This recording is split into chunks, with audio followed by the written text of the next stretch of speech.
Welcome to You, Me, Empathy. Thank you for listening. We would like to remind you that this podcast is for informational and entertainment purposes only, and is not a substitute for medical advice, diagnosis, or treatment. Known as just a silly boy with a feely heart. Please consider supporting the show. Check us out on Patreon or simply leave a review on iTunes. Here's your host and creator of the show, known Wels. Hello, feely humans. Hello. Welcome to episode 59 of You, Me, Empathy. Thank you for being here. It is 2019, and as I sit here, the back wall of our house where I'm recording this, right next there, is some more rain damage. Our roof started leaking again, and you know what? I'm doing better about it this time. This is the second time our roof started leaking in the last couple of months. We got it fixed the first time, and that fix has not held, clearly. But the reality is that I am doing better with these unforeseen things that happen. Because the reality is that I don't have control over that. And it's not the end of the world. The end of the world is probably filled with zombies and sort of apocalyptic scenarios with lots of heat and, people using animal carcasses to trade for oil or lip balm. I don't know. That's probably going to happen. So it's not the end of the world. Water falling through my roof is not the end of the world. It will be fixed, and it will be okay. So my lesson to you is whatever you're going through, whatever obstacle you're occurring, whatever obstacle you are dealing with, whatever struggle you are dealing with, whatever unforeseen anxiety that has come into your world, the truth is you can get through it. You will get through it. You have a big, feely heart. You are resilient, you are beautiful, you are loved, and it will resolve itself. It will be fixed. It will not be there in a week, in a month. You will get through it. We have our highs and lows. This is what life is. In the lows, we learn about ourselves. So take a step back from whatever you're feeling and say, I will get through this. Take a deep breath. Breathe in. Breathe out. It's going to be okay. I know it will. And if you need a little bit of empathy, if you need a little bit of guidance or just someone talking you through it or just listening or whatever, I'm not a professional, but I played soccer for a while. I can listen. I can help. I can maybe just be a sounding board for you. So I'm always open. DM me on Instagram at YouMeEmpathy or email me youmeempathy@gmail.com. I'd love to hear from you. And let's get into this episode. This is episode 59 with my brother, my little sweet brother Tannen. So proud of Tannen for coming on to the show and sharing his experience with schizophrenia. He describes his emotional experience with schizophrenia as an abusive relationship, which just breaks my heart. And I'm just so grateful for the growth that Tannen has gone through over the last decade or so. He talks about his sobriety and just the day-to-day highs and lows of dealing with mental illness. And I really hope you enjoy the show. The trigger warning for this episode is that suicide is mentioned, and we do talk about addiction a bit as well. Before we get to the episode, let's remind you that You, Me, Empathy is on iTunes and Google and Spotify and Stitcher. Please subscribe if you haven't subscribed, and please, if you can, it takes a couple minutes, leave a heartfelt review in iTunes and Google, those places, because the more reviews this show gets, the algorithm gods of Apple will say, oh my gosh, this show is getting more listens and more subscribers, more fans, and it might bring this show to other people, perhaps. So please leave a review. That would make my heart full, and I would appreciate if you did that. Thank you. Please follow the show on Instagram and Twitter at YouMeEmpathy. We have a Facebook community that is just so feely and beautiful. It's at facebook.com/group/YouMeEmpathy. I'm also looking for a semi-regular admin for that Facebook group. If you wanted to help me out, that would be lovely. So if you're interested, just let me know. You can DM me on Instagram at YouMeEmpathy if you're interested. Okay, let's get into the show. This is episode 59 with my little brother Tannen on schizophrenia as an abusive relationship.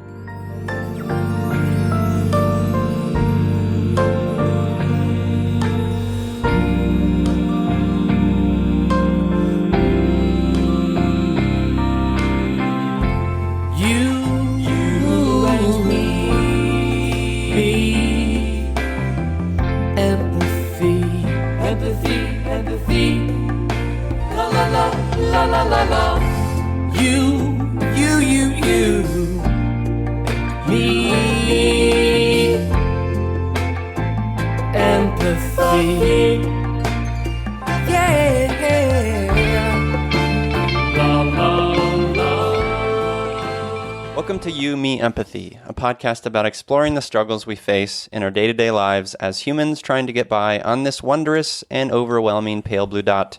The intent of You, Me, Empathy is to talk openly, without judgment, about our neuroses, our mental illnesses, our shared anxieties and worries, to create a dialogue that is vulnerable and deeply human and empathetic, and to share that dialogue with others to inspire emotional and cognitive collaboration and insight so we can, hand in hand, break down the stigma that make us feel shame and guilt for struggling, for feeling our feelings, for being human. You, Me, Empathy is a safe, friendly space designed to inspire the beauty in each of us. Today, I am beyond the moon grateful to explore schizophrenia with my sweet and courageous little brother, Tannen. Hello, Tannen. Hey, no. How's it going? It's going all right. How are you? I'm all right. Yeah, I'm all right. I'm honestly so thrilled to have you. I'm excited to have you. I love you very much, and I think I care about you. I think I care about you. I do care about you, and I'm just proud of you for being here. Yeah, I love you too, man. I'm a big follower of the show, and it actually really helps me, and you help me with all my struggles, and I appreciate it. Yeah, of course, man. Well, we're in this together, right? Yes. So let's do a little check-in. We always start the show with just how the week's been, how your day's going. How are the past couple of days been for you? It's been going okay. I've been working. I work at a treatment center for addiction and mental health, and I work as a behavioral tech. So I basically do meds, and I help the clients get them places and stuff like that. Yeah. I have been I switched medication from Risperdal to Latuda, and I haven't been sleeping very well. So it's been hard, but I've worked through it. Sleeping issues are the worst. I mean, it's just it's such, and it's almost like a snowball. Maybe that's not scientifically accurate, but it feels you have a bad night of sleep, and then maybe the next night is another bad one, and then it just feels like this compounding awfulness. Yeah, it sucks. Well, when I don't get sleep, I have increased symptoms of my schizophrenia, which is hard. Yeah. That's more voices, that's more, all the aspects of it. But I have lost a little bit of weight on my new drug, because Risperdal is a very sedating, increases your appetite and lowers your metabolism. So I'm hoping Latuda will be better. But, yeah, I mean, I slept 3 hours the first night, and then 4, and then gradually it's gotten better, so. Oh, that's good to hear that it's getting a little better, yeah. So my check-in this week, I'll just mention what happened last night. So we have, in our house, we have this nice old, like built in the 30s fireplace. It's huge. It's a big fireplace, wood burning, no gas or anything. And I finally got like I bought this thing at Lowe's. It's just a spark screen that kind of stands in front of it, and it's not ideal, but we thought it would be fine. So I make a fire last night, and it's the first fire, of our house, and it's beautiful until it's not. So the whole house fills with smoke. The smoke alarms go off, and our house really stinks of smoke at the moment. And so last night we were trying to get all the smoke smell out, and then of course it was like 30, 40 mile an hour winds, and so we had to keep the windows shut in the evening.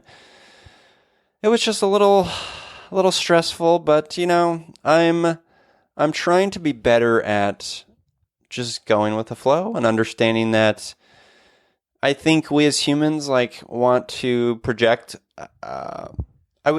We want to project how things are going to go, right? We visualize oh, it's going to go this way. I'm visualizing Jessica sitting in front of the fire, relaxing, and obviously it didn't go that way. And I think we as humans have to get better. Certainly me. I'll just speak for me. I have to get better at being okay with that. When things don't go as planned, and just go with it. Because this is an old house. There is going to be shit that breaks and stuff that doesn't work. So, so that's where I'm at. I'm trying to just roll with it. Is that what the kids say? The kids say roll with it? That's something I struggle with too. Yeah. But having a new house, I'm sure it's very exciting and problematic, but once you fix it up a little bit, I'm sure it'll be less stressful. Yeah, definitely. We're getting there. It's just one little thing at a time. But yeah, that's where I'm at. We are recording this.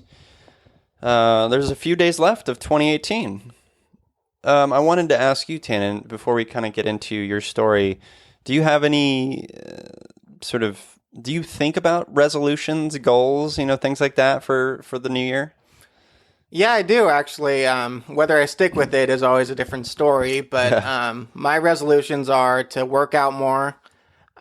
This is actually one of my resolutions, to be more open and honest about my illness. And, because I can't really live the last, I've struggled with this for a long time, but I'm trying to, live differently in the new year. And for some reason, dates,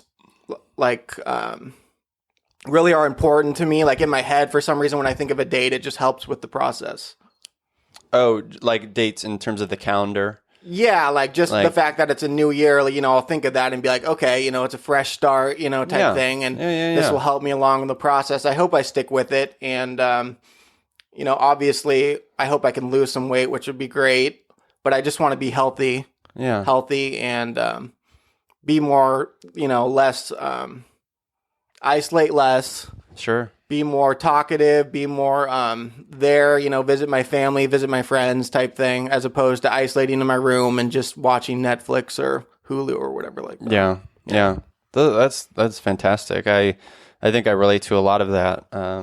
I know that I isolate, and at times it's a thing I need as an introvert, right, to recharge, but it's also a thing that I can take too far and it becomes problematic, and I'm not being filled up by friends in the way that I need to be, and I'm not getting the experiences that I need to have to grow and things like that. And I'm happy to hear that one of your sort of goals is to just be more open, and that's, as you know, that's what this show's all about, and it's something that I believe and something that I feel has saved my life in terms of just being open and vulnerable, and how that's allowed me to just experience people and connect with people on a level that I've never thought would be possible, and also learn just so much about myself in the process. It's truly an amazing thing when we as humans can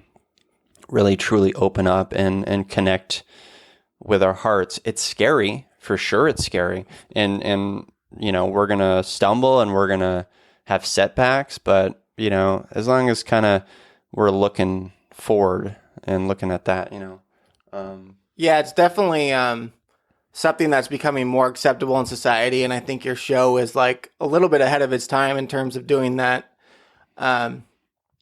Celebrities and like athletes, periodically are coming out and talking about their anxiety or talking about their struggles. And that is good, for a variety of reasons. But, I hope, people, educate themselves more, through podcasts like this and through people coming out. And hopefully it'll be all for the better. I hope so. Yeah.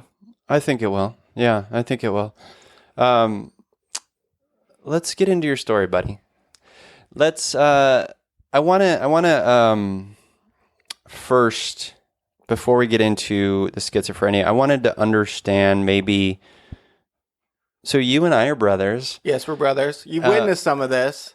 I've witnessed obviously some of this, but I also want to understand, one of the things that I struggle sometimes with as a sibling of you and the other two is this thing that, and it's something that I've had to work on in therapy, recognizing that my experiences are valid and real, and each of us having unique emotional experiences under the same roof, right? Yeah. That's an interesting thing that happens with siblings.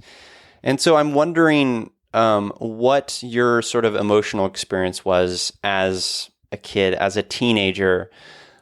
And if I could just preface that with my perspective of you, especially maybe when you were getting, into your 12, 13, 14 age, there was a part of you that felt maybe disconnected or I don't know, what, maybe that's leading. So I'm sorry about that. But what was your emotional experience as a kid living in our house? Were there maybe a seminal moment or two you wanted to mention that maybe speak to who you are today? I don't know. I mean, I had a very happy childhood, I think. I played sports. I was a very good soccer player, and we all played sports together, and we played outside. And I had a pretty good life up until all this stuff started happening to me. And, obviously we hung out a lot, and that was great. And trying to think about what exactly my childhood, I don't have great memory. I mean, I don't have a great memory of it, but my memories are basically dedicating my time to soccer and friendships and partying. I partied a lot. I think I started drinking when I was probably 13, and it obviously progressed from there because I'm an addict as well. I have schizophrenia and I'm also an addict. So, obviously started off as partying and it got bigger. But my memories of you and Isaac and Claire are all good. I think we had a great, childhood. Obviously our parents had issues, which was hard at the time. But I have no regrets about my childhood or even high school. I've got a lot of regrets about my 20s. So. Okay, so, and I guess, have you, recognizing, the what happened in your 20s and, the stuff that started there, have you looked back at your childhood and thought about, maybe what led to that, or is it not connected in your mind? I'm sure it's connected in different ways, the way I'm hardwired or the way I grew up, but I can't pinpoint it. I'm not really sure. Yeah. Okay. So when did it start for you? When did you first recognize that you were maybe struggling? It's always tough. I remember specific incidences in my mid-20s when it was very apparent, but I think it started when I was in grad school. I graduated college in 2007 with a history degree, and I was going to be a teacher, so I went into a master's program for education. Yeah. And it was a year-long program, very intensive, where you get your master's and your teaching credential. Mm-hmm. And the combination of a lot of events factored in with the stress of the program, led me to eventually drop out. And since then, I started to, the paranoia started. I wasn't hearing voices at the time, but I think that was the beginning or the triggering event of what happened with my schizophrenia. I'm not sure exactly when it happened, but I think it started there. It started in your graduate program. I was probably like 24. Okay. I mean, there's a lot of instances after the fact where that I could talk about them now. Or well, I'm curious to see what did you notice when you first started, having symptoms, and what was that like? Basically, my symptoms are I hear voices. The TV talks to me. For a while I couldn't even watch live TV because it was like they were sending me a code or message every day, and this still happens to this day. I get messages from the television news anchors, everything like that. I get messages from license plates. I get messages when I dream, when I hear voices. It's all connected in this way, and it's all produces this narrative that, I believe in a way the government was doing this to me. But obviously, society and my therapist and psychiatrist, obviously, it's a delusion type thing. So I struggle with that, accepting that, and I also struggle with, debating in my head: is this real? Is this not real? Where do I go from here?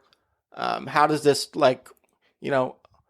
factor into my identity, stuff like that? Mm-hmm. Yeah. And so obviously maybe part of that understanding that you have now about your the thought patterns that you are being bombarded by, what were you thinking when it first started? Was it scary? Was it shocking? Did you kind of put it out of your mind? It was what's going incredibly on? shocking and scary. I mean, I remember this one incident. I mean, it's hard even to talk about. I was laying there, experiencing, psychotic symptoms, hearing voices, my mind racing, and I couldn't get these people out of my head. And as weird as it sounds, there were these two celebrities that for some reason were in my head. And it was Christian Bale and Leonardo DiCaprio were in my head. And they're like, if you don't shut up, we're not going to leave. We're going to keep messing with your head. And it was so powerful and so, because there's no peace. I always just wanted mental peace, and I wanted basically my head to be my own. And when you're having symptoms where it seems like someone's messing with your head, it's hard. And I remember, basically I was like, this was when I wasn't on medication. So I basically bashed my head against the wall, just saying, get out of my head, get out of my head. And it was a very powerful, hard day for me. And I always look back on that and just being and I just want to say, when I mention these celebrities and stuff, obviously the outside world is going to think it's a delusion, but these people sometimes, I don't know how it happens, but they get in my head and I can't get them out of my head, and they send me messages in my head. Yeah. And it's basically I don't know how it happens, but it happens, and it's very hard, and medication helps with it. So yeah. Well, another thing, yeah, go ahead. These things are so powerful, seeing messages on license plates. And when I say messages, for example, it'll be MVE on a license plate. So that would indicate to me, it'd be move, or it would be time, TME, and, just driving. So on TV, it'd be certain trigger words that would mean something specifically special to me. Yeah. And it's like a code. And it was so powerful at the time that they actually told me to move across the country and live in the specific place. And I did it. I followed everything these people were telling me to do. And they were saying it was the government. And they were saying that basically they own me. The U.S. government owned my life. And we're going to control every aspect of your life. And I followed this for about 4 or 5 years. I did everything they told me to do. Obviously nothing violent or nothing that would compromise my morals in any way. But yeah. Obviously, look how powerful that is. They got me to basically move to a different state, change my entire life, spend all my money, and that's basically, I mean, it's crazy looking back on it, but that's how powerful it was to me at the time. Yeah.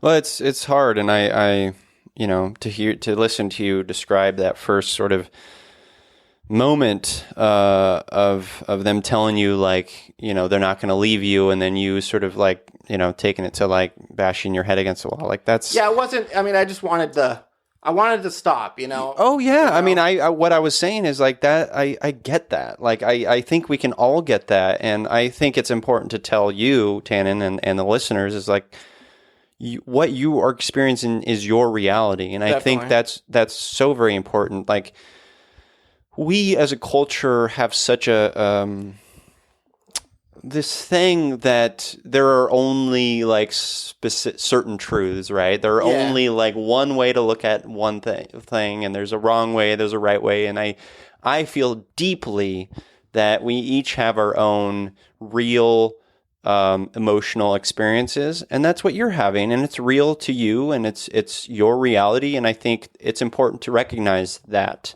And I was going to say also that, like, yeah, it's tough. That's tough. It's hard. You want to know another thing that really scared me? Yeah. It scared the crap out of me. One time, I was in my house, and I was watching, surprisingly, The Dark Knight. And great movie. Obviously I wasn't on medication, so I was like, struggling a bit. And I remember specifically, it was the scene where the Joker, like in the parking structure or something, that chase scene or whatever. Yeah. I remember hallucinating, or I think hallucinating. At the time, I thought they were doing it to me. Some graphic showed up on the screen telling me to be quiet. And throughout this whole process, it took me basically like 4 years to even talk about it, because they were telling me, the voices, the messages were telling me that I had to be quiet. I had to shut up about it. They were basically going to frame me for murder, or to be like a pedophile. I mean, to frame me for being a pedophile. And wow, it's really scared me. And it took, years to talk about it, and a lot of therapy. And then finally I'm just like, I have to talk about it or I'm going to go crazy type thing. Yeah. Wow. That's so powerful. I mean, what a motivator that is. Like, geez Louise. No, it really scared me, and I was scared. And, at this point in my life, it doesn't scare me anymore. They still tell me to be quiet and to shut up all the time. And, I just have to live my life according to, my life. I can't, it's almost like being in an abusive relationship in a way. These people basically say that they own me, and these are obviously all delusions. So it's incredibly powerful. And, basically I perceive them, or my illness, abusing me for the last 8 years, and I have to get out of it. And that's why I'm on this podcast. I have to move past it so I can move on with my life, because all this stuff is basically like conditioned me. It's almost like conditioning to be, like a submissive, not what I normally am, an ambitious, creative person, who thinks I could do things, but, it's just changed that of me, and I'm trying to move past it. Yeah, I wanna get into like when you first started like getting medicated and stuff, but I first want to define schizophrenia real quick, just for the listeners.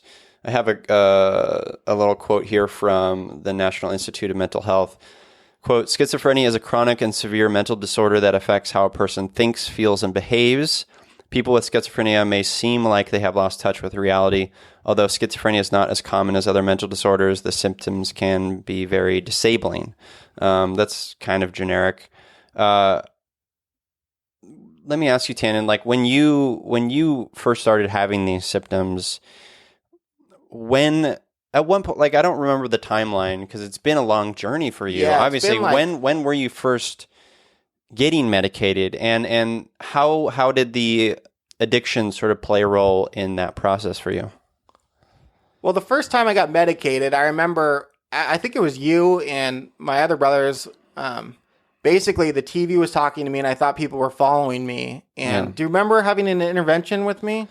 I do, yeah. In Irvine or no, it was in Newport. Newport, yeah. Basically, the cops came to my house and said, you need to go to a facility. They didn't, I didn't get 5150 because I went voluntarily, but. Did you go voluntarily? My recollection is that you didn't. You said you were fine, and their perception was that you were of sound mind and they couldn't do anything, right? Yeah, I think that was their perception, but honestly, like, I did it for my family, and I went voluntarily. So you did, okay. I mean, at least that's my understanding of it. I mean, it could have been a little bit different, but there I went to basically the psych ward for a day, one of those centers where they take your shoelaces out, basically a lot of people are distraught with reality in that one wing that I was in for a day. And then once they realized that, like, I probably wasn't a danger, I moved to the, less intense wing or whatever with people who are struggling with PTSD or bipolar or addiction, stuff like that. So I stayed there for 2 weeks. How did that feel being there? Did you feel betrayed by us? Did you feel like you didn't need to be there? What was going through your mind? It's hard to say. I don't feel betrayed by my family or any of my friends for not believing me. I just want people to believe that it's my experience. But I mean, basically, it's impossible to believe unless it happens to you. In a way, like, it has to happen to you, and you have to see these things. But it's like, if you think about it from the outside world, like, you can't. I mean, it's really hard to understand. At least my specific situation. Some aspects, I think people can. It just depends. But I stayed there for 2 weeks. I basically got out of there by just kind of lying. I told them that the police weren't following me and I was better. They put me on, I think, some antipsychotics. Yeah. Then I went to an IOP program for like a couple weeks for addiction, but I didn't fully get on the right medication until years later, probably like 5 years later, until I actually went to a facility for 3 months where I talked to a psychiatrist almost every day for an hour, plus had groups and stuff like that I really, and this was like probably like 5 years after that first incident. There's this thing in sort of mental health and emotional healing where I think humans do this thing where we say, oh, they can't understand, so I won't tell them. Hold on. Sure. Obviously, in your situation, it's different. It's unique. But I wonder if maybe part of that is in like a self-protective thing. It is in a fear thing. It is in a, obviously, like, I can't fully understand what you're saying, but I can empathize a bit. I can recognize the emotional reality of like your experience and say, like, that must be hard and tough. And so I'm wondering if, like, some of your sort of keeping it in and maybe not telling people was out of a fear of rejection, judgment, self-protection. Like, what do you think's going on there? You make a good point. I'm not sure, but basically for a while there, I tried to research it and I tried to prove that this was happening to me. And obviously I can't prove it because it's very, in my head, and it's very like indirect in terms of the code that I see. But I mean, it's so weird. Like, basically, this is going to sound crazy because I'm not really crazy, but they've been conditioning me like to think that I'm, dating. Basically, I'm going to marry this celebrity, in the future. And this person's been in my head and in my dreams for the last like 6-7 years. And they basically been conditioning me and saying I'm the, I don't even know how to say it, but like, I'm chosen for a reason and I'm going to be this figure one day. And, all this stuff's going to happen to me in the future. And basically I lived my life for 8 years, like expecting that. And I need to move past that now and realize that everything they're doing to me is either a lie, or everything that I'm perceiving in my head, my delusions, need to be seen as a lie, or I can't function properly. Does that answer your question? I'm not sure if it did. Oh no, it did. I think it's interesting and important to point out. Like in your research, in your sort of like exploration of schizophrenia, when you see that there are like, the sort of classic definition of schizophrenia is like one of the symptoms being delusions and sometimes delusions of grandeur, like these ideas that I am chosen, I'm powerful. Like, does that, when you read those classic definitions, I mean, these are like, like from NAMI and things like that, like legit organizations. How does that make you feel? Do you feel like how do you reconcile that? It's hard because, for so much time I perceived that this stuff was being done to me as opposed to, it being a chemical, imbalance in my brain. So I struggle with that. And even to this day, debating in my head, is this real? Is this not real? Becomes exhausting. So sometimes, I just accept the fact that this is happening to me and I'm just going to believe it in a way and then accept the disappointment when it doesn't happen. So I struggle with that, whether to believe it or not, and then whether to accept it and deal with the disappointment later. Mm-hmm. Yeah, that's hard. That's hard. It's incredibly hard. And I mean, it's really hard. And I know I need to be on medication. I know that. Yeah. Because basically later on, I went to treatment for addiction and for alcohol because I was basically drinking almost every day because I needed to have the voices stop. But, as a coping mechanism. Obviously, I'm an addict now, so I can't go back to it because I know I'll end up, abusing it in a way. But can we talk about the drinking and the addiction part? Like, yeah. Like I know there at one point, like you were taking Adderall. Is that right? Yeah, I took Adderall periodically during my undergrad, just to help study and stuff. And then I was prescribed it in grad school. So, obviously it worked for me in a while, but then, I eventually ended up abusing it. And how much were you taking? Well, I was prescribed, I think 3 20 milligram pills a day. Mm-hmm. And like it would work for a while, but one day, like if I couldn't sleep, I'd end up sometimes staying up all night type thing.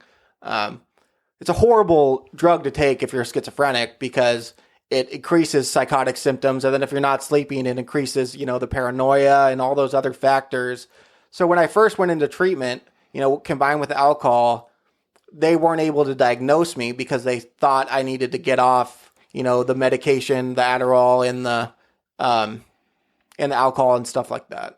Were they intimating that the Adderall and stuff were like the sort of starting place or the trigger to like unearth the schizophrenic symptoms? No one's told me that, but I mean, it might have been part of the factor. Yeah. I've seen a lot of psychiatrists and a lot of therapists, and honestly, a lot of them, they're not experts in schizophrenia. So they know some medications will help, dull the voices or, ignore the delusions or the signs, basically the signs that I see.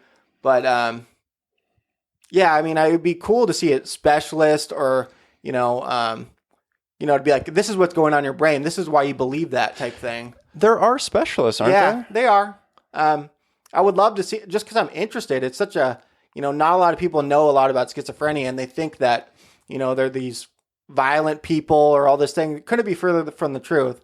I'm a very, I like haven't even gotten in like a fight in my entire life, as weird as that sounds. I'm a very like non-confrontational, like peaceful person. But yeah, absolutely. You are. Yeah. Yeah. I think that is an important point, that there is this societal perception of schizophrenics and anyone with like a psychosis based disorder, where, people are scared of that. It's like, because you have this thing in your mind that they're going to like flip out and cause some violence to themselves or to others. And I think you're correct. Like that's the statistics don't bore that out at all. I just want to say one thing really quick. I'm not sure if this is true or not, but I know people who've got brothers or family members who are schizophrenic who, it happened earlier in their lives. Like it happened in high school or something like that. And a lot of them, they end up like not being able to function well in society, and they sometimes have to go in a home. And when I was first diagnosed, I was presented this home where I would basically live there, get therapy, but I would basically live there and, not have the stresses of the outside world. But they thought, I'm thinking maybe because it happened later in my life, I was more functional. So they said, you need to go to treatment for it. And maybe you could, function better in the future. I hope that didn't come across as judgmental or anything. I think maybe the factor that it happened later maybe is why I don't know. I'm not sure. Yeah, I think that's an interesting point. Like the statistics are that schizophrenia usually shows up for men like after the age of 20, like between 20 and 30. And it is rare that it shows up before that, but it does happen. It definitely does happen. A couple people, that's where it happened. Yeah. But yeah, that's true. It happens later normally. And for women, it's a little later than men. And it's that aspect. Like one of the common sort of like facts about this is hashtag you me empathy facts right now. Like across all of my guests, like 90% plus of them usually experience their deepest struggles between the ages of like late teens to mid 20s, essentially. And I find that interesting. I think there's something maybe biological where that's going on in the brain and in the body where we're starting to sort of come to our own as, into our identities. And, there's something going on there chemistry wise that I think it's just interesting. I don't know.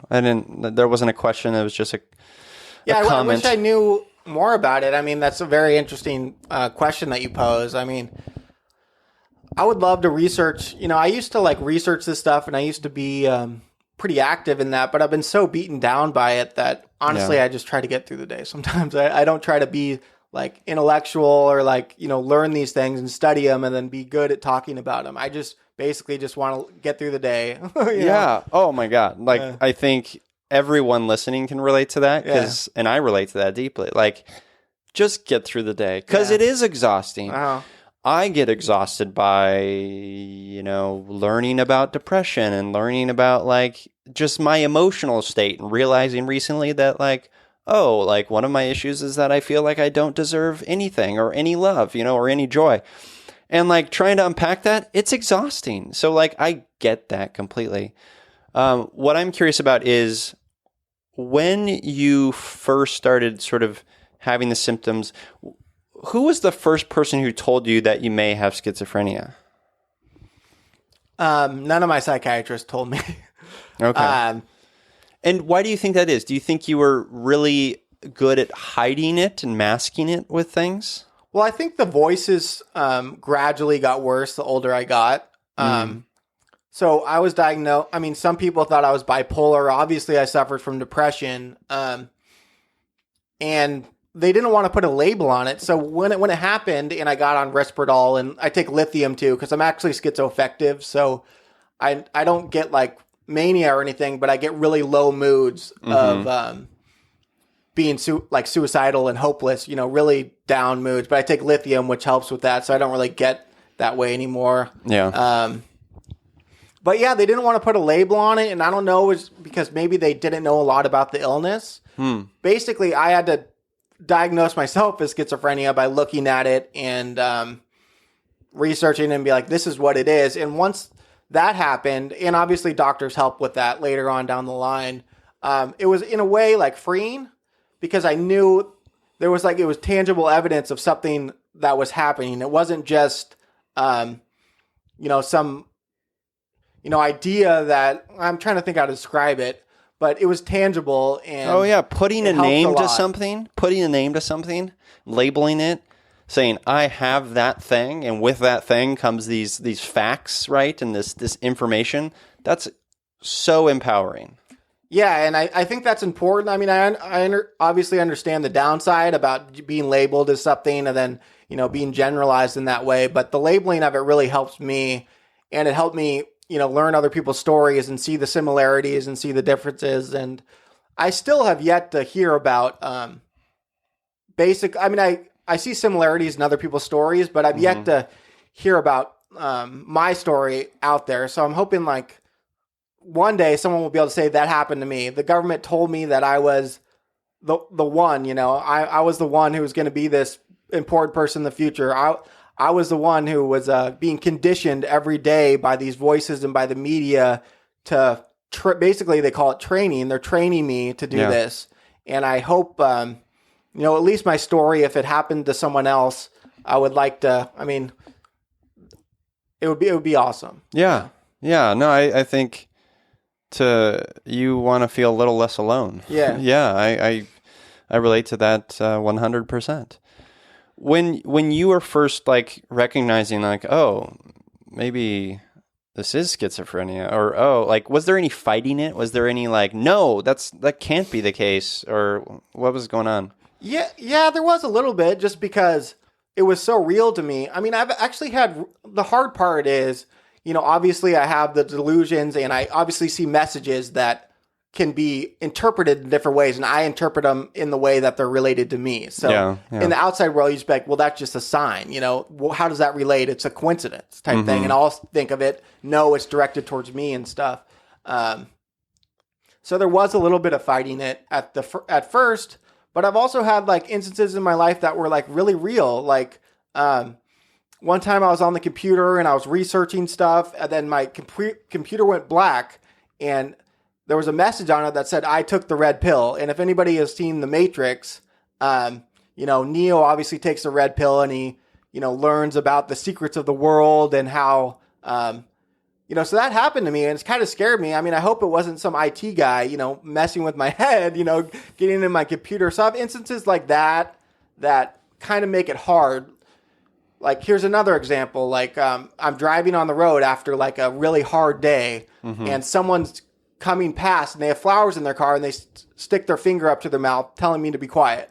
And then, you know, on the TV, I'll see flowers, and then that indicates to me I need to be quiet. So that's kind of what happens. Like, I'll see like a sign, and then it'll indicate special meaning to me. And it's so encompassing, and it's so overwhelmingly powerful that it's sometimes hard to think of it as schizophrenia, as opposed to, you know, this overarching like conditioning program by some secret government like force. Yeah. But obviously the outside world has to think of it as schizophrenia, and I need to move past it and think of it as a delusion and move on with my life.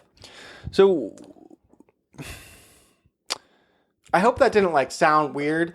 It's no, not at all. Not at all. The way I think of it is like, I've had a lot of instances that are real life events that have happened to me that make me think it's real. Yeah, no, combined with all the delusions and the messages and seeing the TV send me messages. Yeah, you're speaking very clearly. Yeah, don't worry. You're speaking very plainly and clearly, and I understand. What I am curious about, and I think we've talked about this before, is what do you suppose the motivations of, you know, these forces, the government forces, like why do you ever think about why you, and why, like what is the end game for them, do you think?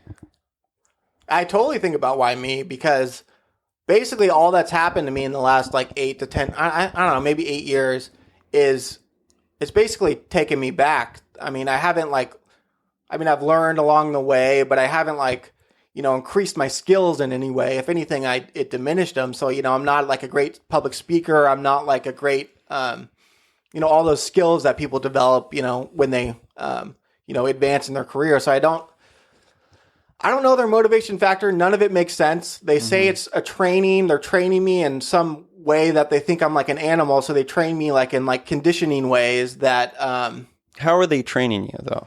Like what the conditioning is, trying to think through, like they send me messages in dreams, and then if I try to like lay down, and it's sometimes why it's hard to sleep, I'll lay down and images will pop in my head, and I'm like, that's weird. You know, how did my brain come up with a random image of this person? And they'll sometimes talk to me in that way, and obviously all this is going on, and I really don't know. I don't know why they would do it. I always question, it seems ridiculous. So obviously, it must be partly due to schizophrenia, and but I don't know why they would do it. I mean, it's basically they've been like abusing me, or it feels like society or my schizophrenia has been abusing me for so long. It's like an abusive relationship, and I'm like addicted to it in a way, and I'm a slave to it. I'm a slave to it, and which is what they call me, is a slave. Do you feel like there is hope? Do you think there is a reality in the future where you're not being a slave to the forces? Yeah, I think I can move past it. I don't want people to feel sorry for him or anything. I don't have like a horrible life. I just struggle sometimes like everybody else. And, I've got hope for the future, definitely. Whether these things happen to me, that they're telling me to. One thing they've been telling me is that I'm going to have like this vision, all the bad things that have happened to me are going to become public. But if none of that happens, I'm fine with it. I've learned to move past it, and I've got a steady job now, working with addicts and people with mental health, and I love the job, and I think I'm good at it. And, I'm so proud of you for having that job. And it's great. It's amazing. I love it. So the life's going to get better, and I know it will. I just have to try to remain positive and not let this stuff get me down all the time. Yeah. Yeah, it's hard though. It's like hearing you describe it as an abusive relationship, that's hard. Like that's a hard thing to deal with. Like you had mentioned, like it would be great to talk with a specialist. Like do you feel like I know, so we've talked, a little bit about like just being exhausted by this process and like, wanting to just go with the day to day, but do you feel like you have it in you to maybe go see a specialist? Full disclosure, and we've talked about this. I've talked to my therapist about you. Of course I have, because you're someone I love and who's in my life. And, it's in her mind, like, she's like, oh, maybe he's not on the right sort of mixture of medications, and maybe the right mixture will take away the sort of controlling voices. Like that's her perspective, and I'm wondering if like you have it in you to even get to a place where you can like, do you believe that you'll be without the voices, or do you think the voices will be with you your whole life? Well, I know I have to be on medication for the rest of my life. I've tried a lot of different drugs. I've tried, the first drug I was on was Risperdal, which is an antipsychotic that, helps dull the voices and helps, make me ignore the signs. And I was on like one of the highest dose possible of that, and I was still experiencing symptoms. Yeah. And what sucks with that is like I gained like 40, 50 pounds on it. In a way you feel kind of like not a zombie, but like there's factors of that. Mm-hmm. And I've also tried Invega. I'm on Latuda now, but these drugs are really expensive. Like Invega is like $1,000 without insurance, and Latuda is $1,000 without insurance a month. And with insurance, I just got insurance. It's $250, but I found a discount program where like it comes out to like almost $60 a month, which is affordable. That's $250 a month or $1,200 a month isn't affordable. It's ridiculous. Why? Yeah. Like why? It's capitalist scum. That's what it is. I've also tried Abilify. That didn't really work for me. But the whole the science isn't there yet. We need to research it more, and we need to study it and keep experimenting with it, because basically for people who are struggling with schizophrenia or other mental health, you have to try a lot of different drugs, and you have to keep on going back, and you have to it's incredibly hard process and expensive process to do so. And hopefully in the future we'll have a blood test or a brain scan or something that could, help determine what drug is right for you or whatever it is. Yeah. Well, I think you, Tannen, being open about this and vulnerable and talking about your experiences is a step toward that. Yes, I think definitely. It is a step toward people learning about schizophrenia, and people hopefully getting to a place where we can have more money put toward research into these areas, because you're right. There is so much to be learned and gleaned from that illness and of all mental health, right? Like that's the aim of this podcast, right? Is to inspire more conversations and more vulnerability in all mental health, with the goal that it impacts our structures, our social structures, our culture, and obviously certainly our medical system. Yeah, you get it. I mean, Yeah. you totally get it. Like, that's why I love your podcast. That's why I'm so grateful that you're letting me on the podcast. We need more people to think like you, and hopefully, the more people listen to you, the better it gets. Oh, that's sweet of you. You talked about before, like your day to day, like, just getting by your day to day. Like, what is your day to day like? Can you walk me through like a day in the life of Tannen? Well, I work 40 hours a week, so my day to day is basically going to work. On my days off, I sometimes go for walks or watch movies, but the day to day in terms of my... You love movies. Yeah, I do love movies. I spend a lot of time watching movies and researching movies and listening to podcasts about movies. So it's definitely something I enjoy, and I enjoy talking with people who are knowledgeable about movies, like you are. Do you ever fear that the movie, passion, is a factor of the isolation? Yeah, it is. In a way, it's tied to my schizophrenia, because every movie I see in theaters or every new movie sends me messages. Like, it sends me part of the code. So in a way, everything does. That's the day in the life of me. Everything it's like the Truman Show in a way. Like, everything seems like it's encompassed towards me, and from the outside world, it sounds like, wow, what a like self-centered, like arrogant, person. No, I'm not thinking that at all. No, I don't think but it just seems like, why would this person have the world like be geared towards them in some way? Like, it's programmed that way. Yeah. And that's the way it seems. But my day to day, like at work, I don't really experience a lot of symptoms. I think being around people really helps, and talking with people. I hear most of my voices when I'm alone. Yeah. And, is that a motivator to be a little less alone? You had mentioned like one of your goals being working on the isolation. Yeah, definitely. I'm trying to be more active and be around people more. Work helps with that. Work, I get to, it's therapy for me too, talking with clients and talking with you. And that's good. I basically need a therapist to talk to every day. That's how hard it is, that I have to talk about it. And, the more I talk about it, the more hopefully it has less of a hold on me. And that's what I always tell clients, is just talk about it as much as you can. And, hopefully it gets better. Yeah. And are you in therapy now? I was in therapy, but I just got brand new health insurance, so I'm waiting for the new year so I could, use that towards a deductible. Mm-hmm. So, yeah, I have a psychiatrist now that I see every 2 months. I'm still going to him just because it's like affordable, but I need to get a better one who's, maybe has more experience in schizophrenia or talks to me more. Yeah. And I need a therapist. But basically, I had one, but for the last month, I've basically used you as my therapist. I've just known, hey, I'm struggling, man. This is what's happening to me. And I talk to my friends, and I think having good friends that you could talk to this about. My roommate Michelle is great. I talk to her and bounce stuff off her all the time, and it really helps me, and it makes me feel, get out of my depression or my funk or whatever it is. Yeah. Yeah, friends are huge, and friends that can listen and empathize and, not be judgmental, and can be vulnerable back. Like that's huge.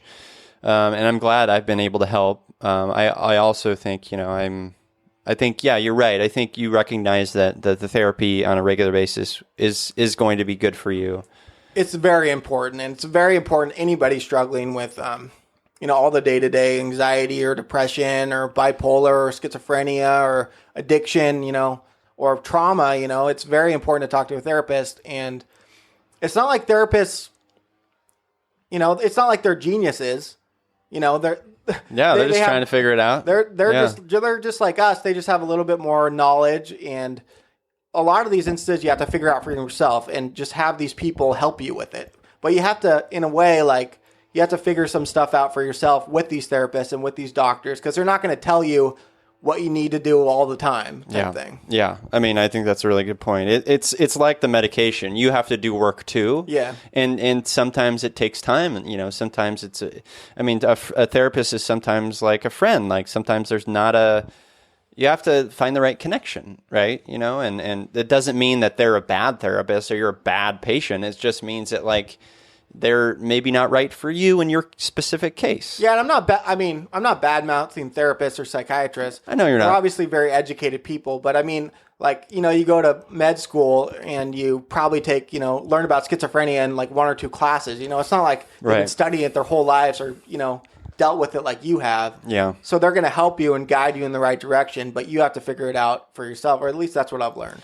Well, it's with everybody's help. It is a sad state of affairs because, the reality is that I think it's like 1 or 2% of the population is affected by schizophrenia, maybe 1%. So it's very little, right? Yeah. I mean, a lot of numbers, grand scheme of things, but still like 1% is maybe that's the reason why there isn't money and being research and studies and stuff. And that's shitty. That sucks. It sucks. I feel like we need to improve so much of our medical system. I think we're getting there. Yeah. I think we're progressing to the fact that, obviously addiction is like a national emergency. Like I've really studied it, but like opiate addiction and mental health is becoming like at the forefront where presidents are talking about it, and it's becoming, people are understanding it more, because a lot of people, they don't, it's not like you're taught what these mental illnesses are in school. It's not like you're taught what addiction is, the fact that it's a disease in school. Right. You have to know somebody and be educated on it, and not a lot of people understand that. I think it needs to be taught in schools, and I don't know how early, but the more aware people are, the more people will, donate, the more research, the more acceptability, the more people are open to talk. Like, totally. I can't think of specific examples, but I remember like Kevin Love on the Cleveland Cavaliers, like just talked about his anxiety, and it, was a big story. It was like the front page of ESPN, and people like that, the more people like that talk about it, the more people become aware of it. And obviously the people on your show are doing, the groundwork. You're doing the groundwork. But it's, I think you use the right word. It's awareness. And I agree. I think in our education systems, we need to have essentially like emotional intelligence training, right? Like a class or a course of teaching that teaches us how to, be vulnerable. It teaches us how to look inward and like understand what's going on, why we're feeling certain ways, because that is the foundation of like everything in my opinion. But I completely agree. So you are taking 2 medications now, Latuda and lithium, or is it just those 2? I take Wellbutrin for depression. Okay. I take Latuda and lithium, the mood stabilizer, for the schizoaffective aspect of it, so I don't, get suicidal, which, I think's help. It's one of those drugs that can be, I think, hard on your kidneys, or I'm not sure exactly, but if I'm on it for a while, I have to get blood tests for my lithium levels. But I think it helps. Yeah. Yeah. And how are you doing in your sobriety? How long has it been? I've been sober for like 3 years and 3 or 4 months. That's amazing. Congratulations, man. Yeah, I went to treatment for it, along with mental health. I basically went to a couple of treatment centers for addiction and a couple for mental health. Yeah. And these are like, 3-month type things. Right. Pretty extensive. So I attribute my addiction awareness and my addiction to I went to a place called Karen in Pennsylvania for 4 months, and that really helped. And it's a 4-month intensive program. And then I went to a place called South Coast Behavioral Health in Orange County, basically just for mental health, when I stopped taking my medication after I was a year sober. I was sober for a year, and I had to go back into treatment because I wasn't on medication, and I couldn't function. Like I would like drive down the road, and like the signs would be so empowering. I mean, so overwhelming that like it almost seemed like I couldn't even drive. Yeah. That's how hard it was. Well, obviously I'm just a silly Philly boy, but it seems like the addiction stuff, the abuse of alcohol and drugs was, kind of a symptom of the overall like mental health, right? It was a coping mechanism. It was a thing to try to drown out the other stuff. Like it wasn't the main thing, right? It was a part of you, but obviously the overarching thing is the schizophrenia. Yeah. I mean, like growing up, I partied, I went to parties and stuff and, sometimes I would overdo it. But once the schizophrenia started hitting and that's when I started drinking in the morning. Yeah. That's when I started basically just drinking to pass out and just trying to get through the day, type thing. Yeah. But obviously I know I'm an addict because like it obviously got worse. And that's why I believe addiction is a disease because of the progression of it. Most people, if you become addicted to something, it eventually gets worse the more you do it. And that's why I, know I can't be on any mind-altering substances, even though sometimes I think about it. Yeah. But I just, I have to be an adult now and just not do it. Yeah, and for you guys listening, if you haven't listened to the episode with Tony on addiction and, his sort of statement that addiction is a disease and not a moral failure, which is sometimes how our society looks at addiction, definitely go listen to that episode. Yeah, like how has it been hard to be sober sometimes? Yeah, I didn't mean like just I had to be an adult and not do it because I still, have anxiety and I still like, obviously like, drinking would like help with that. And that's why I drank a lot too because I had anxiety and obviously with the voices and the signs and stuff like that. Yeah. But I just have to sometimes sit with that and eventually it passes and I have to go on walks and I have to be, I find just I have to get out of the house more. If I sit around and I do nothing and I'm bored, I'm eventually going to drink if I do that. But it hasn't been that hard. It was hard at first, but no, once I got into like a stable environment and I moved locations, I was living at my mom's in San Luis Obispo and it was out in the middle of nowhere. And you were totally isolated. I was totally isolated. I had no one to talk to and all this stuff was happening to me and I was really depressed. I wasn't on a mood stabilizer. I wasn't on really any good medication. So I was suicidal. I basically like twice took like a 30-day supply of my medication, like basically trying to commit suicide. Just trying to stop, what was going on. Do you think you got close? Did you just get sick? Did you throw it all up? I just got sick for a couple of days and incredibly woozy. I didn't even go to the hospital. So I don't know how much of a suicide attempt it was, but basically I didn't want to die. And I think a lot of people who experience this, they just want the day to end and they just want to quiet the mind. Obviously I haven't done a lot of research on that, but I don't know if it would have been classified as a suicide attempt, but I obviously didn't want to die. I just wanted to stop and, just go to bed and finish the day or just... Taking a 30-day supply of medicine, you had to have thought like there would have been it was definitely a possibility, but I was willing to gamble with that. Yeah. I was so depressed and hopeless. I think hopeless is the biggest thing to describe it. Just so beaten down and, called a slave. And I basically, why it's so hard is I think I've lost all my privacy. I thought I lost all my privacy. I thought people could access my mind. Like I didn't have control over my own head. Right. And basically like 1984, like the government knows everything about you, can watch you at all times. But it's even worse than that, where they have access to your head too. Mm-hmm. Which in 1984 they don't have access to like their thoughts or anything. They basically keep those for themselves. But I thought I didn't even have that. Yeah. So, who wants to live that way? It's really hard. Yeah, of course you're referencing the novel 1984 by George Orwell. Yeah. Great book. Where basically like society, it's a dystopian society where they basically have cameras everywhere and they watch you at all times and you can't write about Yeah, it was a you don't have reaction freedom. to the communist state, right? Yeah. Yeah. That's a great book.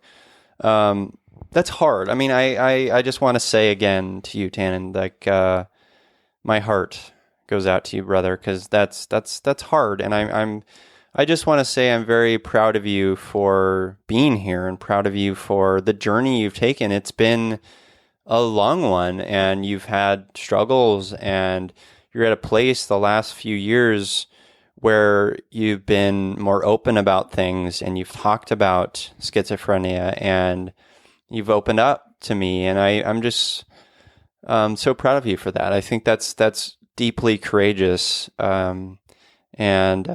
yeah, I appreciate I love that. you, buddy. Yeah, you've been incredibly helpful to me, and I just have to be open about it. Whether people listen, that's up to them. But hopefully, it'll help me, and hopefully, it'll help someone else. It absolutely will. It absolutely will. Is there anything else about your journey that you wanted to mention before we kind of transition into Empathy Heroes? Anything we didn't miss? Maybe if you wanted to talk, maybe there's nothing there, but I'm curious sometimes about the support of your mental health from people in your life, specifically our parents. Like how was that for you? Was that hard?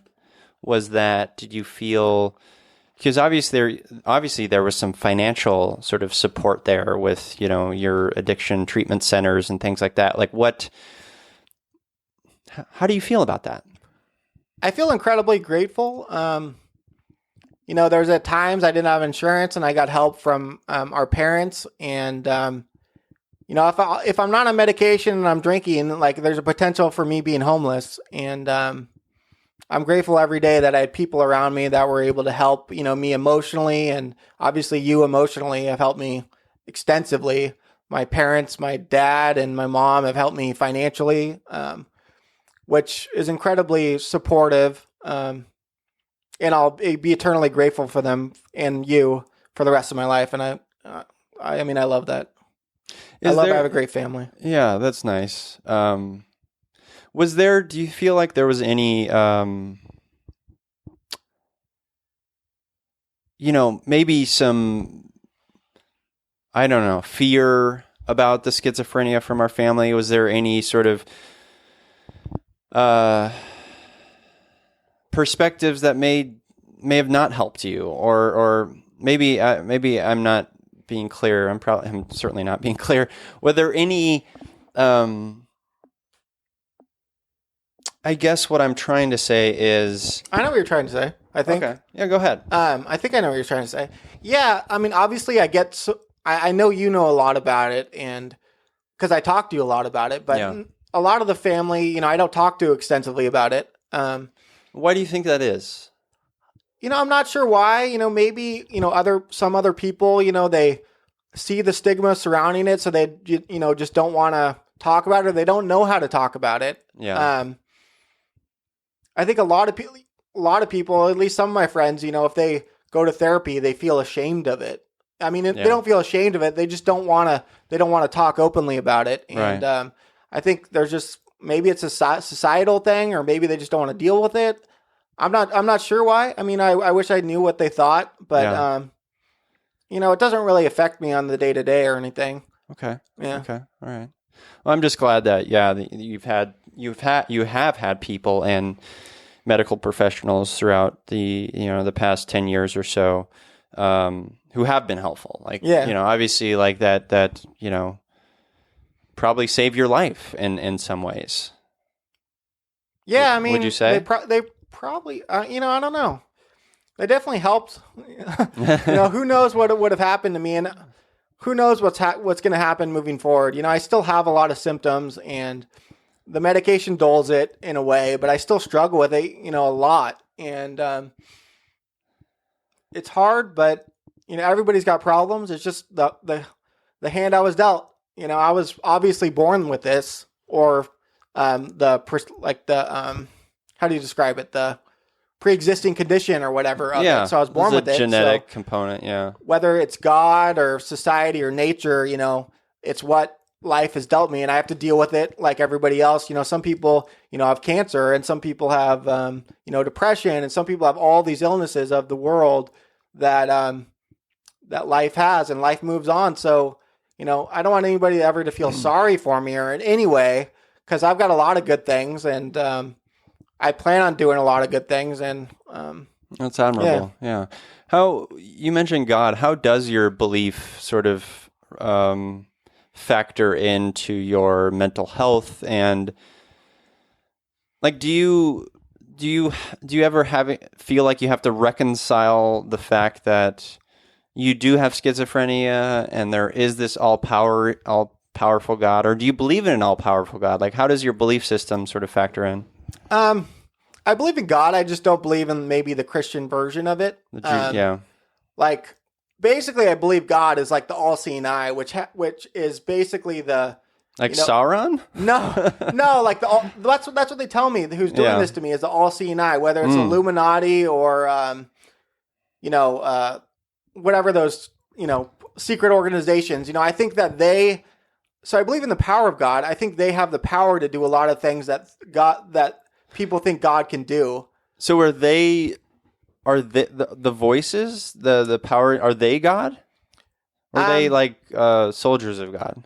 Well, yeah, I don't know. I mean, I believe in the power of God, whether it's some supernatural being but I think man is controlling it, as weird as that sounds. But that's just my experience. I mean, I can't you have to see it for yourself. I can't explain and prove it in any ways, but that's just my belief. What I'm struggling with, I guess, is, you describing your relationship with these voices as a slave relationship, as an abusive one. It's a master and slave relationship. If God is a factor in that seems fucked up. Yeah, I used to pray, and I still pray. My biggest prayer is, please quiet my mind. Yeah, I'm not, I guess I want to be clear. I'm not diminishing a belief in God. I think I'm open to really anything. I love Buddhism. I'm open to the idea that there is a bigger power. I'm with you. I don't necessarily believe in a Judeo-Christian God, but I do, certainly I'm not arrogant enough to think that it's just me, right? I can't know. So I'm open to anything, but I guess how is there a way for you to separate those two, your belief in a higher power and the voices, or are those so intrinsically linked? They're so intrinsically linked that it brings a lot of hatred and, misunderstandings. And I think they're connected in a way, or at least I believe that. I actually happen to believe that all religions, have their different way of understanding God, but I believe there's a God. I just don't know if he's as good as everybody, I don't know if he's all, I believe he's like a realistic God. I believe God's the he's wearing skater shorts. No, I believe God just knows the science that the world doesn't know. He's just the biggest scientist who understands the world in these mysterious ways that other people don't do. So, when you see the signs or when you see the things that happen, they're unprovable. So obviously I don't know God exists, but I believe he does, So with that framework, is there a part of you that feels like your experiences with the voices and those thoughts and stuff as being a test for you, as being making you more resilient as a human? Do you think about that? Well, that's what they say. That's what they keep telling me. It's going to make me stronger. Yeah. It's going to make me stronger. And obviously when they tell you that you're chosen for a reason, obviously it brings up indications that it might be God, or, that's why, it's hard. And I don't know where this is going or how this sounds, because, I believe there's a God, and I don't want to have anybody think that I know that there's, this or that, but, it has shaken my understanding of my belief in God with the schizophrenia, because it's connected in those ways. And a lot of the signs and stuff I see almost seems like whoever's doing it is almost out, has the power of God, as weird as that sounds. Because, if it's happening to me, obviously it's the delusion of the schizophrenia, but in my mind, I'm thinking this person has access to my dreams. This person has access to inserting images in my head and giving me voices and having everything be programmed in a way that is somehow connected to me. Right. So it's been hard, and I'm evolving, my understanding of it like every day, the more I learn. Yeah. Well, that's all we can do, right? Yeah. Like and you said it right, and it's such a hard perspective to get. You said, we all have our shit. Yeah. And we're all, as the hand you were dealt. And it's hard to accept that sometimes, but you've clearly grown as a person, Tannen. You've clearly become stronger. You've clearly, have done work and are continuing to do work into trying to understand what's going on. And this opening up is part of that journey. And it's awesome. It's awesome, man. Thanks, man. Yeah. Well, let's transition into talking about our empathy heroes. So this is the time of the show where my guests and I mention an empathy hero, someone in our lives who is just a good example of someone who's very empathetic. I don't have one prepared this week, so I am going to look around and wonder. I'm just going to say you, Tannen. You're my empathy hero this week. I might have used you before as an empathy hero. I don't remember, but I feel the closest to you out of our siblings. I don't know what that is. Maybe it's the journey we've taken emotionally in this and our own mental health journeys, and being able to open up with one another. I don't know if it's your kindness, your gentleness that I enjoy and like being around, but I'm very proud of you, and I'm so grateful you're here. Thanks. Here today talking to me, and just here, because you are a force for good. And I love you, buddy. Love you too, man. How about you? Do you have an empathy hero? You didn't prepare me for this, so I have no idea. Come on, you're the number one You Me Empathy fan. You should know this is coming. No, I know. I didn't think about it. Empathy hero. See, a lot of I think of politicians, and then I think, do they have empathy in a way? I mean, it could be anyone, and it even could be a character from a movie. I don't know if this is empathy, but I just want to shout out, have you seen the show Maniac on Netflix? Not yet. I need to. The first episode of that show with Jonah Hill and Emma Stone, I don't know whoever wrote it, but it was it connected with me because it was the most the closest understanding of schizophrenia to me was that show. And oh, wow. Whoever wrote that, I don't know if that factors into empathy, but I just want to shout out whoever wrote that show or directed it. Oh yeah, I think that definitely factors into empathy. If you have connected to a piece of art that makes you feel a little less alone, that's hugely empathetic. Yeah, Maniac episode 1. It's on Netflix. It's a really good show. Check it out. Nice. Yeah, I'll make sure to link that in the show notes, listeners. So Tannen, can people connect with you? Where I don't know. Do you want to put your email address? I don't know. I know you're on Facebook, but I know that's also, it's up to you. This is very new to me, so I don't have any public anything. But if you want to email me, Tannen, TANNEN .john.wels with one L @gmail.com. Okay. So Tannen.john and then .wels @gmail.com. Cool. You could email me. I'll put that in the show notes. And I'll respond, but I don't have Instagram. I have Facebook, but it's private. So. Yeah, no worries. Well, thank you for being here, man. I really appreciate it. I'm really proud of you, and I do think, I think multiple times in this conversation, I could tell you're maybe a bit nervous or a bit worried about how this will be perceived, but I will tell you this: people will love this. People will connect with it. People will feel it in their big, huge hearts that you are doing amazing work. And I'm proud of you. And so thank you for being on the show, buddy. Thanks, bro. I love you too. And to you listeners, as I always say, I'm here, you're here. We're here together on this wayward, overwhelming, awe-inspiring pale blue dot. We have each other. It's you, me, empathy.